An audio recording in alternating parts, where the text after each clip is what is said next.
the rebuilding of the temple. Nehemiah was a layman. He was a cupbearer to the king in Babylon, turned construction worker, who was responsible for rebuilding the city walls of Jerusalem. And we understand that he returned to Jerusalem in 444 BC. And so the book of Nehemiah tells the story of his journey and what he did when he got to Jerusalem.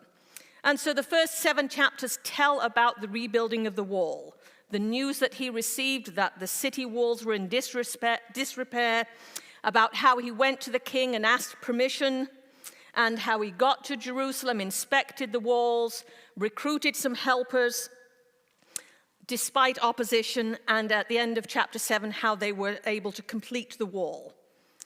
In chapters 8 through 10, we read about Ezra. This is in the book of Nehemiah, but Ezra reading the law to the people and how they responded, reading parts of our Old Testament to the people and their response and the renewing of their covenant with God. And then the last 3 chapters continue to tell about those who were involved in living in Jerusalem and also about the celebration of completing the wall, rebuilding the walls. So a very brief synopsis of the book of Nehemiah. I've often used the book of Nehemiah when teaching leadership principles. And if you're in Intro to Ministry, maybe Josh has continued that with you. So you may be familiar with some of Nehemiah. What I'm sharing with you today is lessons that God taught me or showed me out of the book of Nehemiah that I think apply to us as we look back over the last year or the last 15 months and as we look ahead to the summer. Now, I know it doesn't feel very much like summer today, but we really are nearly at summer break or summer semester. So what I want us to consider is what has God done in the last few months and what can he do through us in the next few months. So lesson number 1 from the book of Nehemiah, don't forget to pray. Reading in chapter 1. The words of Nehemiah, son of Hakaliah. In the month of Kislev, in the 20th year, while I was in the citadel of Susa, Hanani, one of my brothers, came from Judah with some other men, and I questioned them about the Jewish remnant that had survived the exile, and also about Jerusalem. They said to me, those who survived the exile are back in the province are in great trouble and disgrace. The wall of Jerusalem is broken down, and its gates have been burned with fire. When I heard these things, I sat down and wept. For some days I mourned and fasted and prayed before the God of heaven. Then I said, Lord, the God of heaven, the great and awesome God, who keeps his covenant of love with those who love him and keep his commandments, let your ear be attentive and your eyes open to hear the prayer your servant is praying before you day and night for your servants, the people of Israel.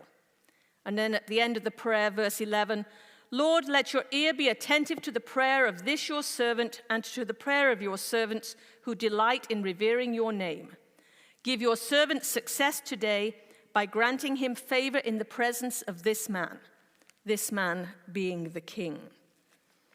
Nehemiah got bad news from home, and he sat down and wept.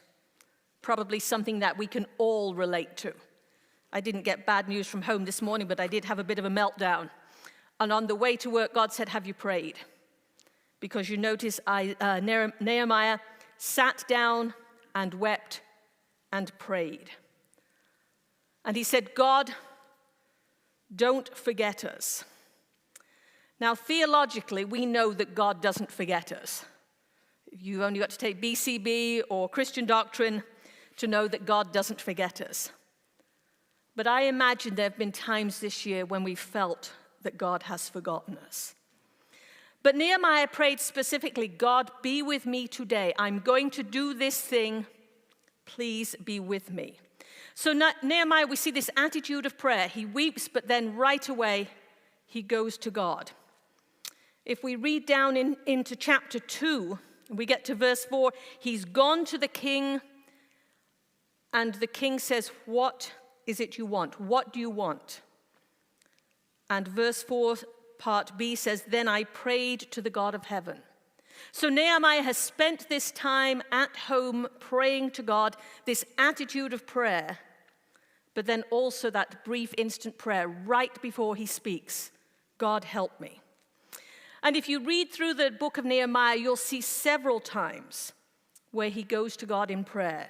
In chapter 4, we read that when opposition came, he prayed and then he posted guards.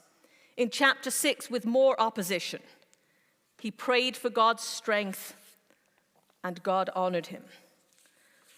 God has clearly answered our prayers this semester. He's clearly provided safety and protection for us and a sense of his presence.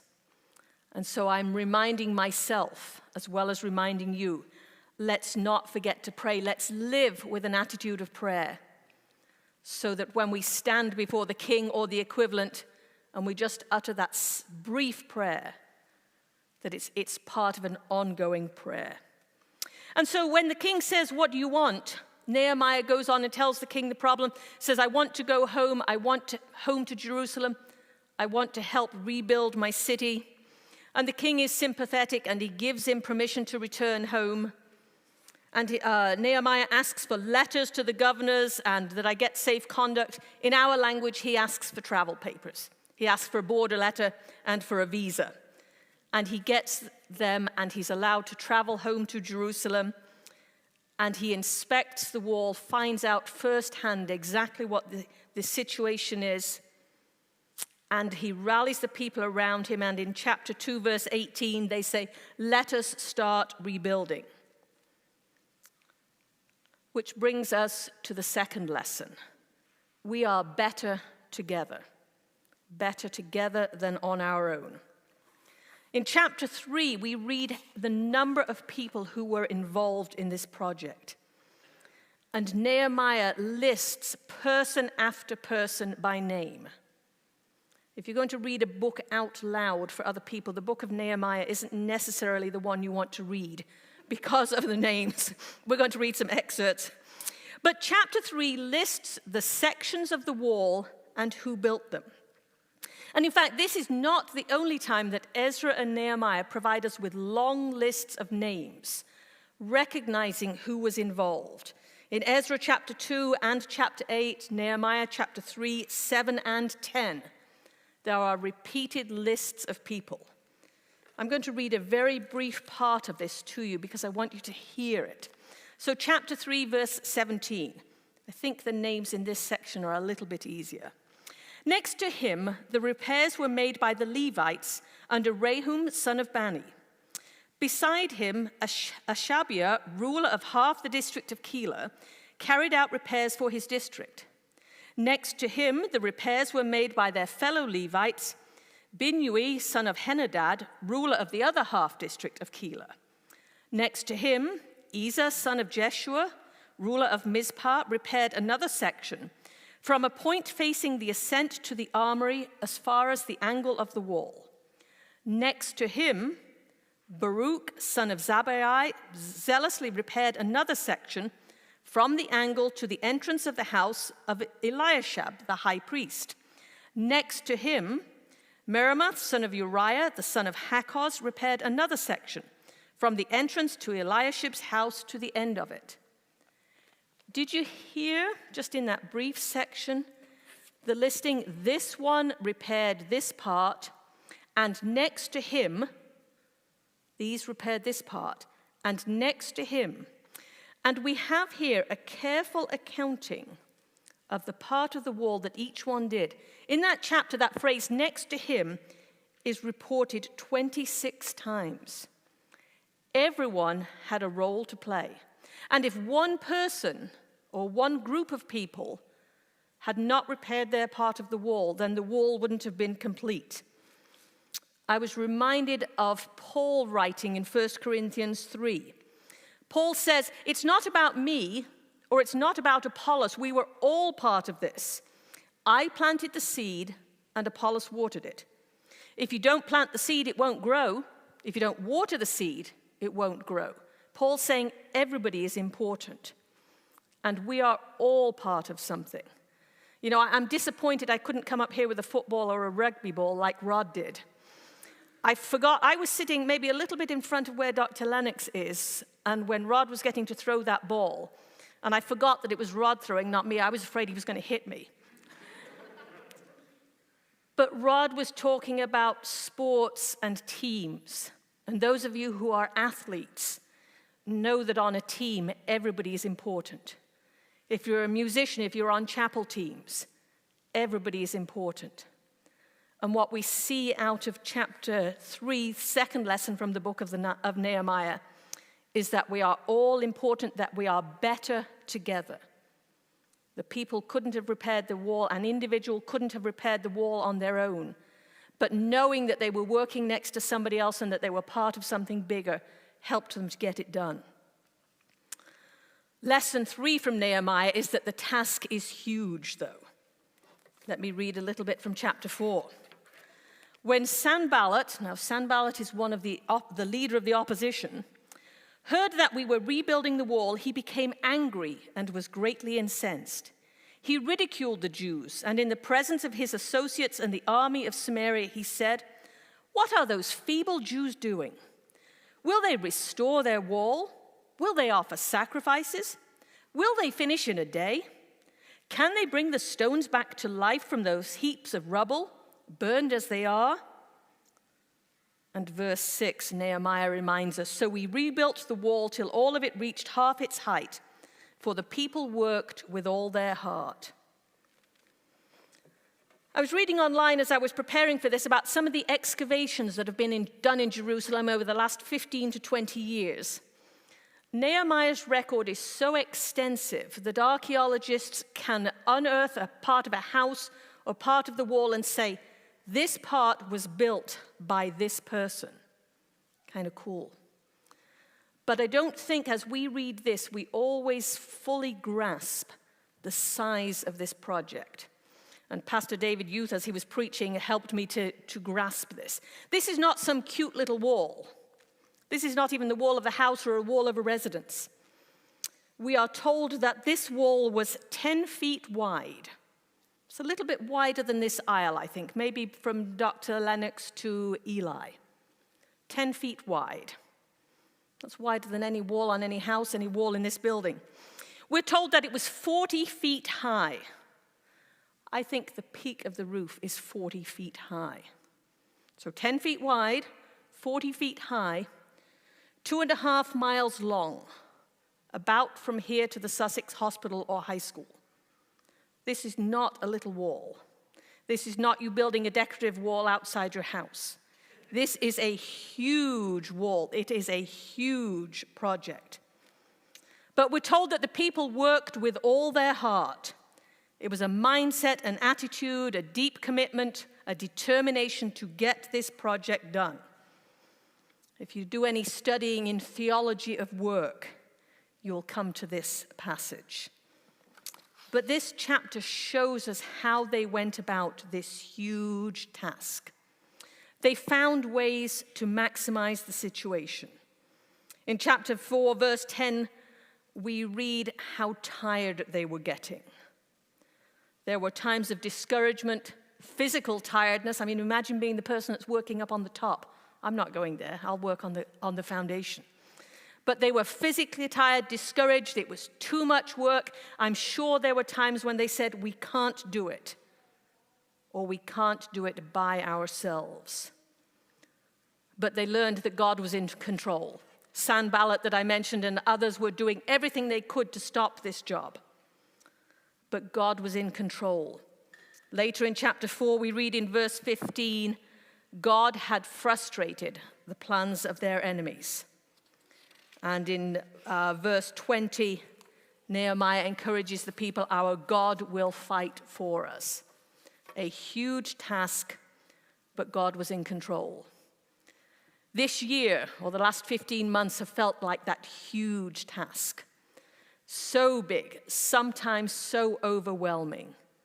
And probably we've all had times of discouragement and fatigue, maybe felt like we're precariously up on the top of the wall. But God has been in control, and we have sensed him fighting for us. He has helped us. But the task continues. We're celebrating, we're going to celebrate over the next week that God has allowed us to complete the year. But the task continues. I think when I spoke to you on video in January, I talked about how there was this idea that when the clock turned from 2020 to 2021, that COVID was going to evaporate.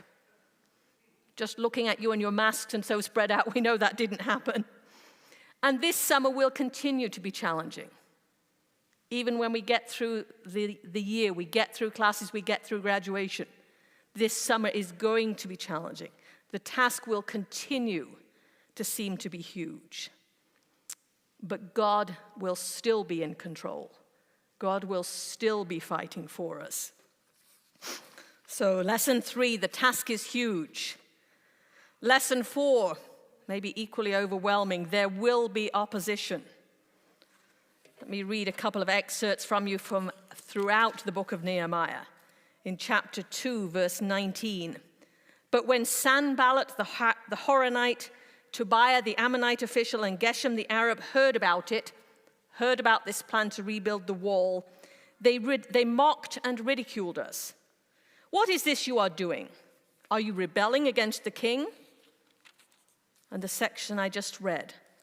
Can they bring the stones back to life from these heaps of rubble, burned as they are? And later in chapter 4. But when Sanballat, Tobiah, the Arabs, the Ammonites, and the people of Ashdod, listen to the list of opposers, heard that the repairs to Jerusalem's walls had gone ahead and that the gaps were being closed, they were very angry. They all plotted together to come and fight against Jerusalem and stir up trouble against it. And in chapter 6, Sanballat and Geshem sent me this message. Come, let us meet together in one of the villages on the plain of Ono. But they were scheming to harm me. Sanballat and the people who he was leading, Tobiah and some of these other names, they were mocking and ridiculing before the work even began, accusing Nehemiah and others of rebelling against the king. They went from mocking and ridiculing to being angry. Can they really do this? Can they bring these stones back to life? They didn't know that this was the God who could bring things back to life. By chapter 4, they are very angry and plotting to fight, and by chapter 6, looking to kill him. But what we see is that Nehemiah didn't give up. He did have to adapt his plans. Some he ended up working with a guard, so people were working, others were guarding, but they were expecting that God would continue to be with them. And I think that's one of the things for us, one of the things that's spoken to me is that the task is huge, there will be opposition, but remember why we're doing what we're doing. Remember who has called us to do what we're doing. We may have to make adjustments, and you've seen that in classes and chapel as we've changed what we're doing. Graduation is a moving target as we determine what will happen. But in chapter 4, Nehemiah reminds us, remember the Lord who is great and awesome, and use that as your motivator, as my motivator. The New English Bible says by chapter 6 that Nehemiah is saying, so I applied myself to it with greater energy. He used that opposition to strengthen his resolve, to strengthen his commitment to do what God had called him to do. And the 5th lesson reminds us that God is bigger.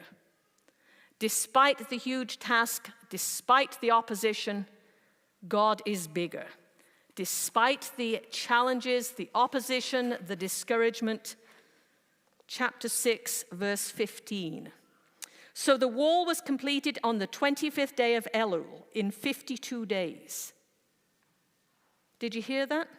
That's the wall that's wider than this aisle, as tall as the ceiling, from here to the hospital, completed in 52 days, by hand, no machinery, no preformed bricks, no ready-made mortar. This is done by hand in 52 days. 52 days ago was March the 1st, the day that should have been start of March break. 52 days from now is June the 14th. That's how long it took to build that wall. 40 feet high, 10 feet wide, and 2.5 miles long. The task may seem huge, there may be opposition, but God is bigger. And God has helped us through this year. I don't know why God has chosen to protect us, but we have to acknowledge his help. I think one of the saddest things I have read in the last few months was a headline on the BBC, British Broadcasting, that I am usually fiercely protective of. On Easter Sunday, this is one of the headlines. COVID pandemic peaks in Eastern and Central Europe and ruins Easter. And I thought, how sad. In our world, that COVID can ruin Easter. COVID may have meant that we had to change our plans. COVID may have meant, certainly last year, that we stayed home for Easter Sunday. But COVID can't ruin Easter because God is bigger. God is in control. And the people recognized who had helped them. Verse 16 in chapter 6, when all our enemies heard about this, heard that they'd completed the wall, all the surrounding nations were afraid and lost their self-confidence because they realized that this work had been done by the help of God. They realized that they had been defeated. They realized that God was bigger.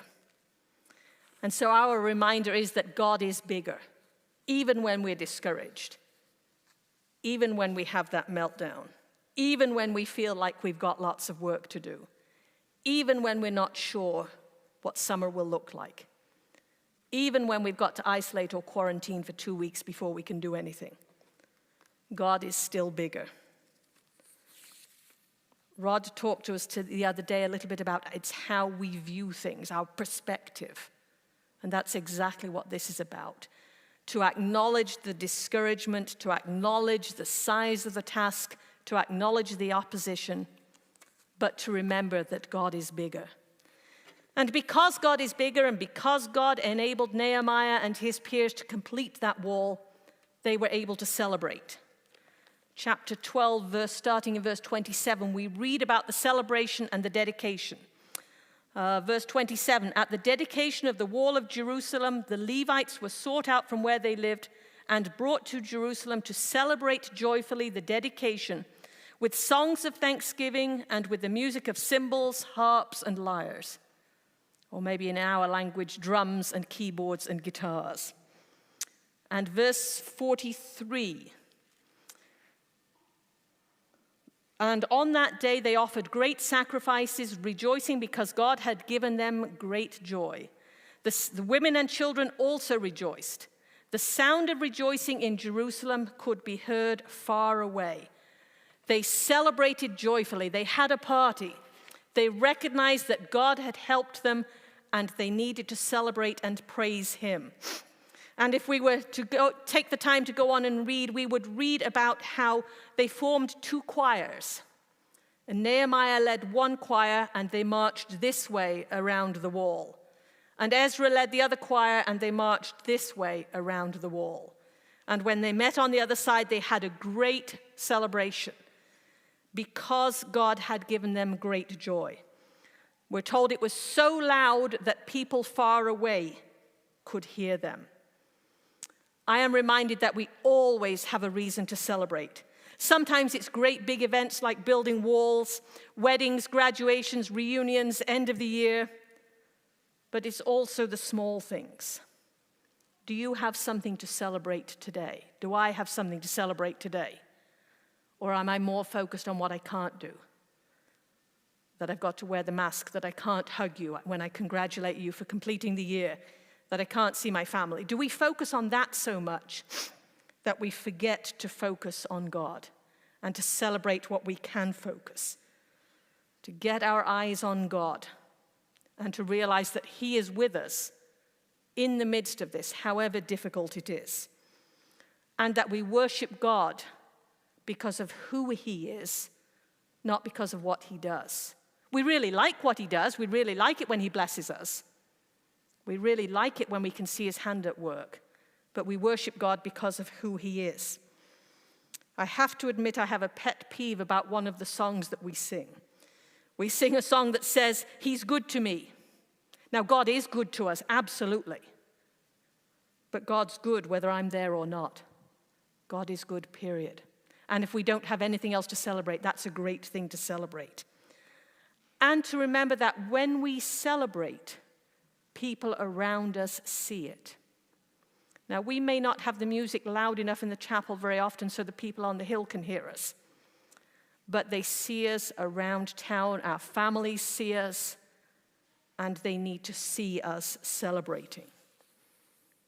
I'm going to ask the team to come back as we just look back. Think about looking back and looking ahead. Don't forget to pray. We're better together. The task is huge, and there will be opposition. But God is bigger, and because he's bigger, we need to celebrate. Theory and I were emailing about a song to close with, and she said, what about this one? Or I found it on Planning Center, and as I looked through it, it perfectly reiterates this message. It says, I'll fight on my knees. Don't forget to pray. It says, you go before us. We're better together. It talks about a battle to win, a mountain to move, a shadow to be lit. The task is huge and there will be opposition. But it says the battle belongs to you. Nothing can stand against the power of our God. God is bigger. It says, with my hands lifted high, the battle belongs to him. We will celebrate.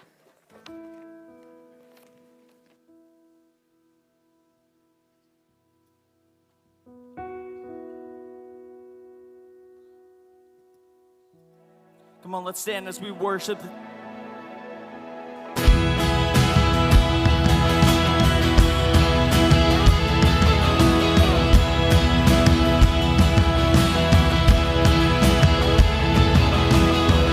When all I see is the battle, you see my victory.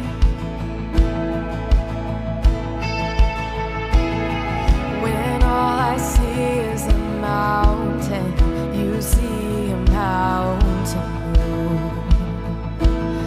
And as I walk through the shadows, your love surrounds me.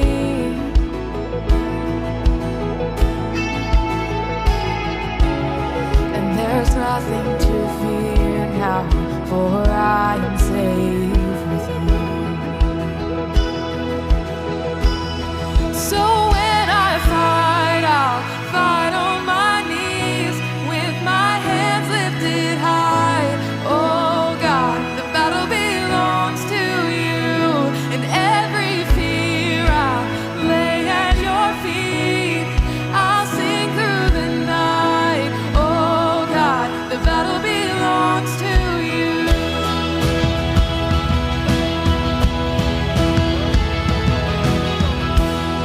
And if you are for me, who can be against me?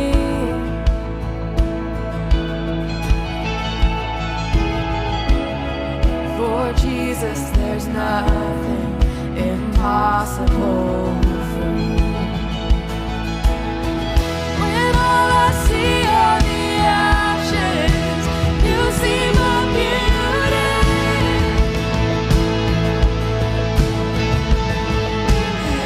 When all I see is the cross, God, you see an empty tomb.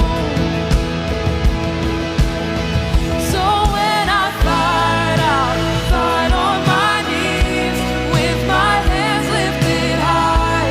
Oh God, the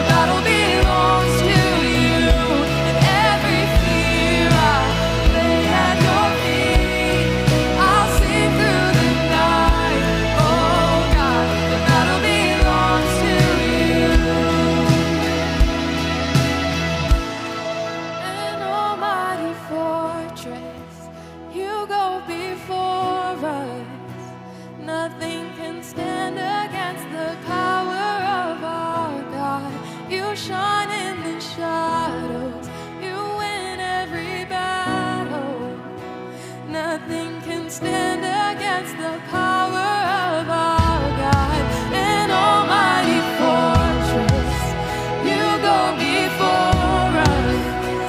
Nothing can stand against the power of our God.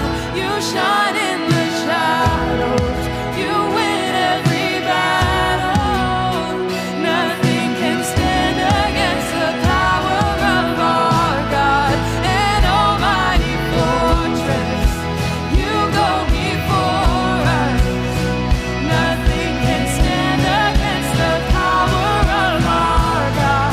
You shine in the shadows, you win every battle. Nothing can stand against the power of our God. So when I fight, I'll fight on my knees with my hands lifted high. Oh God, battle belongs to you, and every fear I lay at your feet. I'll sing through the night. Oh God, the battle belongs to you. Oh God, the battle belongs to you.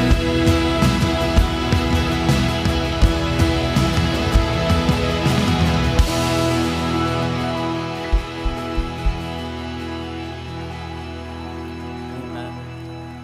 Kingswood, as we leave this place, go knowing that God is fighting each and every single one of your battles, that no matter what you're facing, God is bigger than any circumstances you may be facing. Kingswood, you were not dismissed. You were truly sent. Go in the name of Jesus this morning.